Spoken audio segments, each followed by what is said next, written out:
Ah, la magie du théâtre. On y coupe des femmes en deux et les femmes elles-mêmes marchent sur les hommes. Les hommes sont les acrobates de Tanger avec qui ont travaillé Sana El Kamouni et Aurélien Bory. Aurélien Bory, connu pour ses plans B et autres planches de la ruse, a tenu à sélectionner pour la troupe du spectacle Taoub de jeunes Marocaines. Elles sont deux, elles tiennent toute leur place. Taoub, l'étoffe des héroïnes.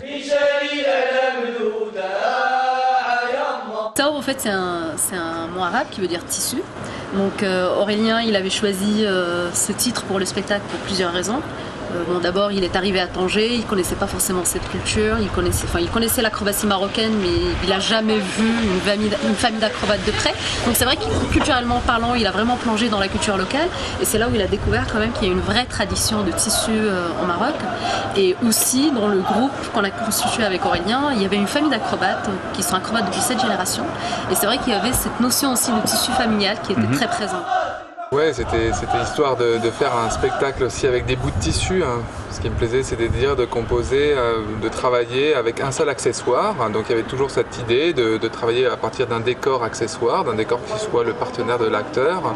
Et là, ce décor, je voulais qu'il soit fragile, flexible, mobile, voilà, qui ait aussi une certaine désuétude. Et le tissu, pour ça, m'a basé. Puis en plus, évidemment, comme le rappelle Sana, il y a une grande tradition des étoffes, des tapis au Maroc, etc. Donc je m'appuyais un peu là-dessus, mais en même temps pas trop. Hein, c'était aussi histoire de dire, bon bah on va composer un spectacle avec des bouts de tissu.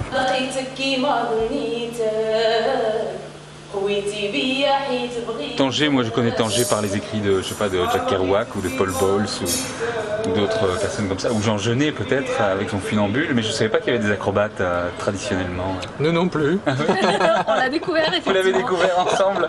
Au départ, on pensait que l'acrobatie elle était vraiment basée dans le sud du Maroc, plus précisément à Marrakech et Agadir. Ouais. Et quand on a commencé le casting avec Aurélien, donc on a voyagé un peu partout dans le Maroc, et à une autre grande surprise, on découvre que en fait, c'est une tradition qui se trouve partout au Maroc et notamment dans la région nord, à Tanger, où on a rencontré plusieurs acrobates sur la grande plage de la ville, parce que c'est l'endroit où tous les acrobates vont travailler tous les jours de la semaine. Et c'est là aussi où on a rencontré la famille Amish, qui eux sont acrobates depuis cette génération. Donc c'est vraiment une tradition qui existe partout au Maroc.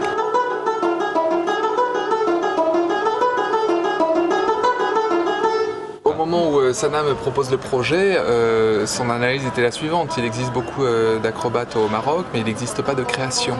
Donc son idée, c'est de dire, voilà, est-ce qu'on peut se lancer dans la création du premier spectacle d'acrobatie marocaine contemporain. C'était ça le projet. Donc les acrobates au Maroc, sinon, vivent de contrats auprès de certains cirques traditionnels. D'ailleurs, ils ont... Enfin, pas mal d'entre eux ont voyagé, surtout par le passé, ça commence à être difficile pour eux quand même. Et puis après, avec des contrats dans le tourisme.